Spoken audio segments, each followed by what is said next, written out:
unless you know those things, you're going to spend your life constantly slipping off the rails. And so you can get yourself back on for a little while, but you're not going to stay on for very long. And I didn't stay on for very long.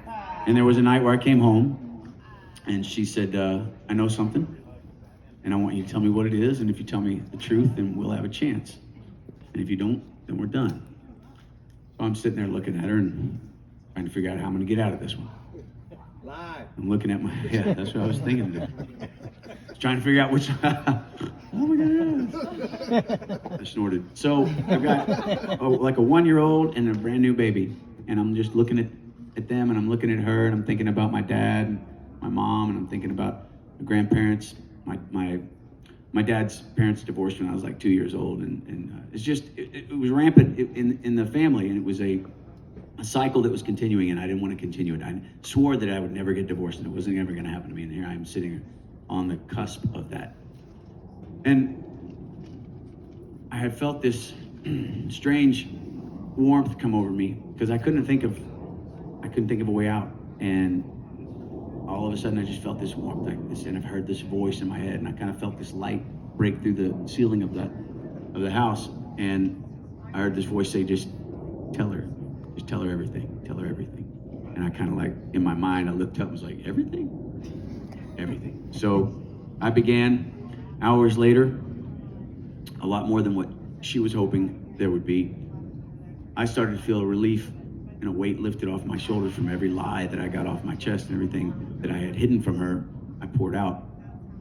She took those and put them on her shoulders, and I find out later that that's the picture of Christ taking our sins on his back. And go into the other room, pick up a Bible, and I'm looking at it, and I'm thinking, the one thing that I haven't tried, I've tried everything else, but I haven't tried you. I haven't really given you a chance to be there or to exist. I don't know if I really believe that you exist. I don't know, prove it to me. And I'm sitting there looking at this thing, and I don't know what I'm doing, and I shut it. And I call Paul Lee. And I said, man, I'm in trouble.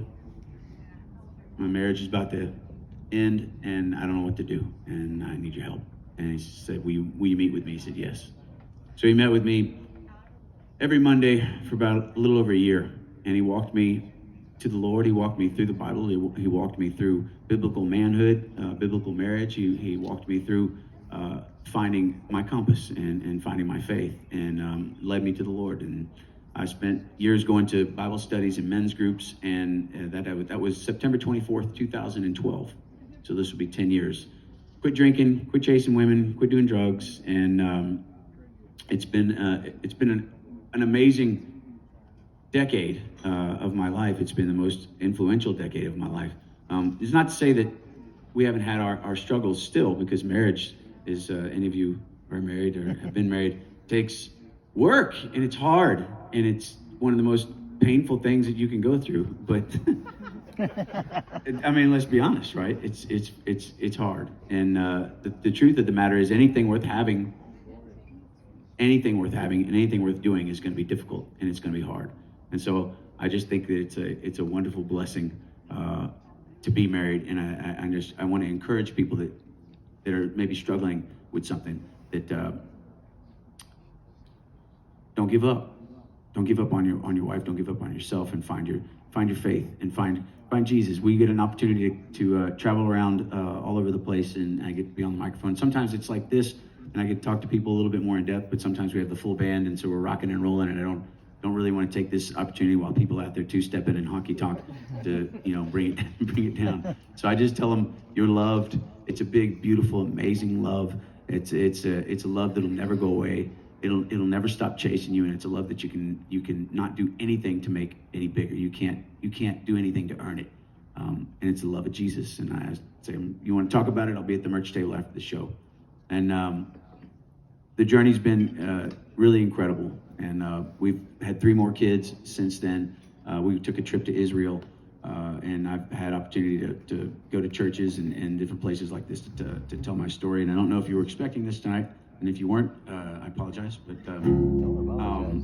it's an incredible thing to know who he is, and to know why you're here, and to have something to get up in the morning to plant your feet on, and a place to go when you've got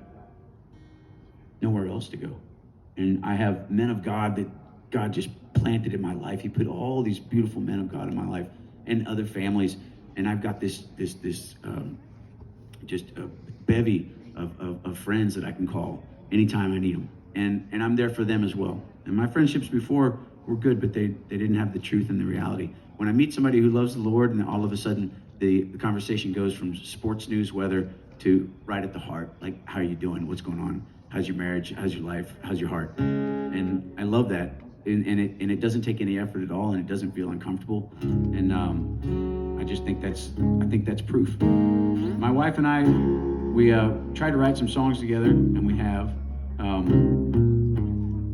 We wrote this one song I'm about to sing for you, and we went to bed thinking it was great, and I woke up in the morning before she did, and I realized it was terrible, so I rewrote it.